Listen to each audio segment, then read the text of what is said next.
അച്ഛനിങ്ങനെ വന്നിട്ട് പറയും, നിൻ്റെ അമ്മ പറഞ്ഞാൽ നമ്മളിങ്ങനെ ആയത് നിൻ്റെ അമ്മ ശരിയല്ല, നിൻ്റെ അമ്മ അങ്ങനെ ആയതുകൊണ്ടാണെന്നൊക്കെ പറയും.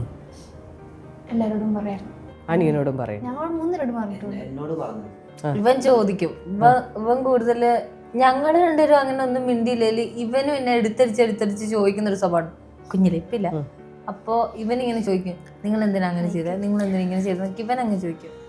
അങ്ങനെ ഇവൻ എന്ത് ചോദിച്ച വഴിക്ക് സ്കൂൾ വിട്ട് വന്ന് ബസ് സ്റ്റോപ്പിൽ ഇറങ്ങിയപ്പോൾ എന്നെ കാണാൻ വേണ്ടിയാണ് നിൽക്കുന്നത്. ഇത് ഇത്രയും പ്രശ്നം കഴിഞ്ഞെങ്കിൽ അമ്മ ഞങ്ങളെ കാണാൻ സമ്മതിക്കുമായിരുന്നു. അച്ഛൻ വന്ന് കണ്ടു നോക്കട്ടെ, അമ്മയ്ക്കൊരു ഉറപ്പുണ്ടായിരുന്നു. അന്ന് എന്നോട് ഇങ്ങനെ പറഞ്ഞു, ഞാനല്ല തെറ്റുകാരൻ, നിന്റെ അമ്മയാണ് തെറ്റുകാരൻ, നമ്മളിങ്ങനെ പിരിയാനിങ്ങനെ കുടുംബം അതായപ്പോൾ നിന്റെ അമ്മയാണ് കാരണം, അമ്മയുടെ സ്വഭാവം ശരിയല്ല, അമ്മ വെറുതെ ഇല്ലാത്തൊക്കെ ഉണ്ടാക്കി പറയുന്നു പറഞ്ഞു. എനിക്കത് ഇഷ്ടപ്പെട്ട ഞാൻ വീട്ടിൽ പോയി അമ്മ എടുത്ത് പറഞ്ഞു. അമ്മ അന്ന് എന്നെ വിളിച്ചു പറഞ്ഞു, എനിക്ക് കാണാൻ വരണ്ട, നിർത്തിക്കൊള്ളാൻ പറഞ്ഞു. അത് പിന്നെ അമ്മ ഞങ്ങളോട് ഇങ്ങനെ പറഞ്ഞു, നിങ്ങൾക്ക് വേണോ, നിങ്ങൾ ഇത് ഇത്രയും കേട്ടിട്ട് നിങ്ങൾക്ക് ഇനിയും കാണണമെങ്കിൽ കണ്ടോ, വേണ്ട നിങ്ങളുടെ തീരുമാനം നിങ്ങൾ അത് തന്നെ ചെയ്തു. ഞങ്ങളായിട്ട് അച്ഛനെ വിളിച്ചിട്ട് പറഞ്ഞു, ഇനി വരണ്ട, ഞങ്ങൾക്ക് ഇനി കാണണ്ട, ഞങ്ങളായിട്ട് തന്നെ വിളിച്ചു പറഞ്ഞു.